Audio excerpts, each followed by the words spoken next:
Assalamualaikum warahmatullahi wabarakatuh.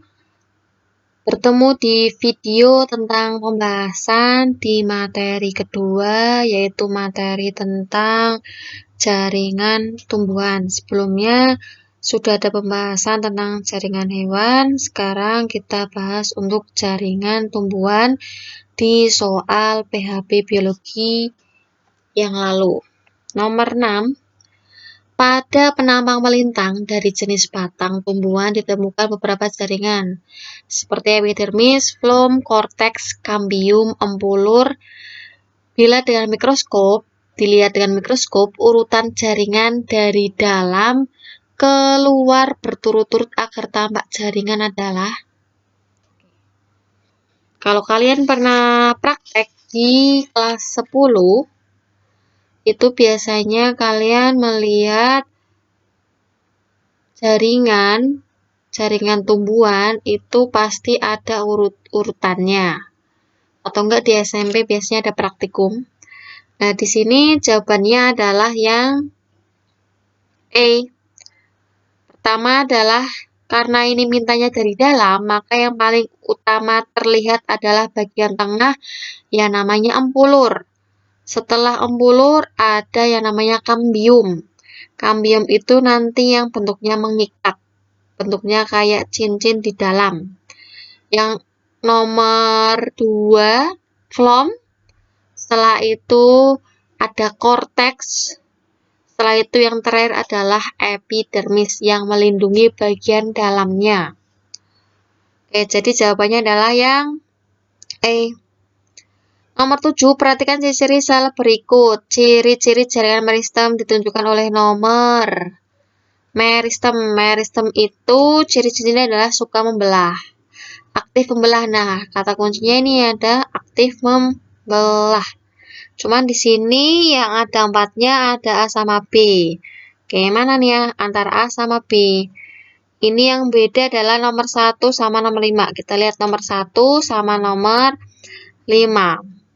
Ternyata si meristem itu tidak memiliki vakula yang berukuran besar. Dia memiliki tapi berukuran kecil. Maka jawabannya adalah yang A. 1, 3, 4. Kata kuncinya aslinya sudah kelihatan. Aktif membelah. Kalau aktif membelah itu pasti dia memiliki dinding sel yang sangat tipis. Karena aktif membelah kalau tebal biasanya dia sebagai pelindung proteksi. Sudah tidak bisa membelah lagi. Maka jawabannya A ya. Nomor 8. Saat praktikum, seorang siswa mengamati sayatan melintang daun dengan mikroskop. Hasil pengamatan menunjukkan adanya jaringan dengan ciri-ciri sebagai berikut.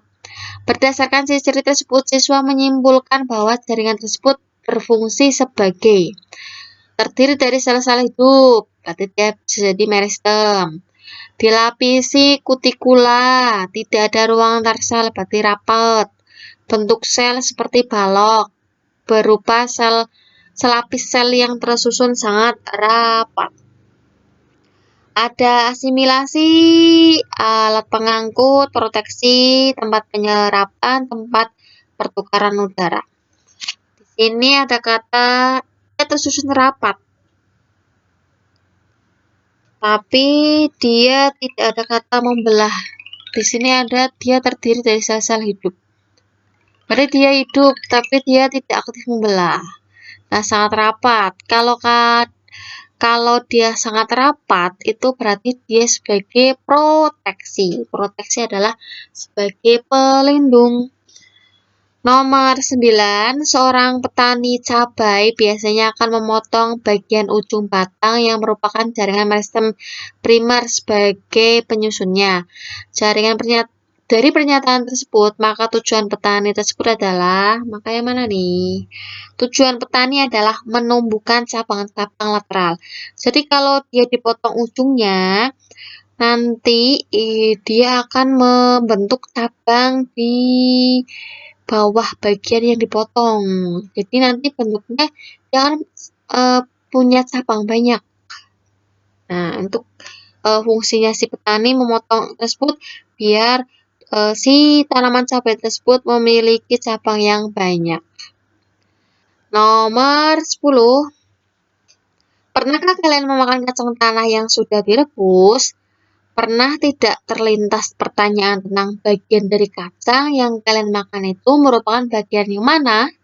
Dari pernyataan di atas, maka bagian tersebut dinamakan, nah yang kalian makan nih, daging buahnya. Berarti dia masuknya adalah endosperma, yaitu yang B, cadangan makanan. Kalau di tumbuhan, dia digunakan untuk makanannya dia sebelum melakukan proses fotosintesis. Nomor 11, berikut adalah nama-nama bagian dari penyusun daun.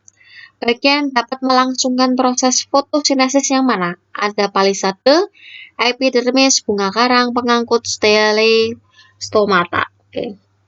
Kalau yang gunanya untuk melakukan fotosintesis, jelas dia yang palisade sama bunga karang 1 dan 3. Yang C ya. Nomor 12, air dan garam dari dalam tanah akan diangkut ke bagian atas tubuh tanaman. Hal ini dapat berlangsung karena kenapa tuh? Ada apa tuh? Kenapa air itu bisa diangkut dari bawah nih sampai ke ujung daun, sampai ke atas. Dan tidak turun, karena apa? Ada apa tuh si tumbuhannya? Daya tekan akar, bisa. Daya isap daun, kalau daun memiliki daya isap yang sangat kuat, maka dia otomatis secara langsung bisa menarik air menuju ke daun. Daya kapilaritas pembuluh angkut, jelas, dia harus kuat. Sumber makanan berlebih, nilai osmosis sel-sel bagian atas dengan. Yang kecuali ya ini minanya kecuali berarti yang B, sumber makanan berlebih karena tidak ada sangkut pautnya dengan pengangkutan air dan garam mineral.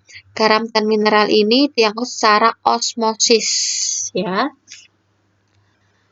Nomor 13. Nah, perhatikan gambar berikut ini. Ini ada bentuk batang yang dipotong ketika dilihat di mikroskop. Bentuknya hampir mirip seperti ini.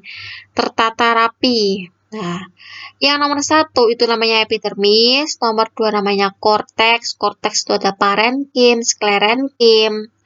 Yang nomor 3 itu ada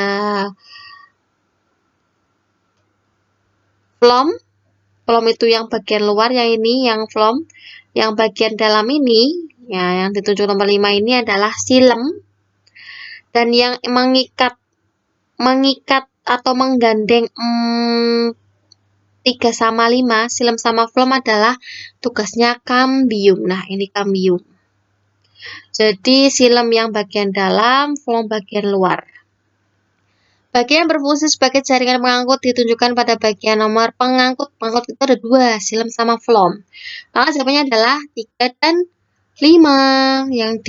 Xilem fungsinya untuk mengangkut unsur hara dan air, sedangkan phloem untuk mengangkut hasil fotosintesis dan diedarkan ke seluruh tubuh tumbuhan. Nomor 14. Di bawah ini unsur daun steril. Steril itu tidak bisa melakukan perkembangbiakan. Kalau fertil itu berarti putik sama benang sari, dia bisa melakukan perkembangbiakan. Tapi kalau steril tidak bisa. Kecuali yang mana nih? Berarti yang karpel. Karpel itu termasuk ke dalam putik. Putik itu terdiri dari 3 bagian, ada stigma, stilus, dan ovarium.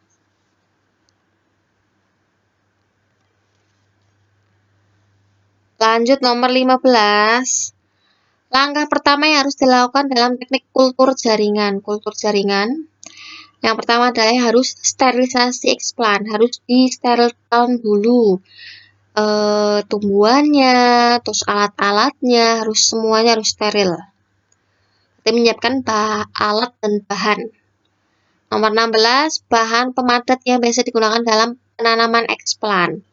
Biasanya penanaman eksplan ini menggunakan agar-agar, tapi agar-agar bukan yang berwarna, tapi yang bening. Dan biasanya nanti dikasih unsur mikro ditambahin di situ, jadi pas untuk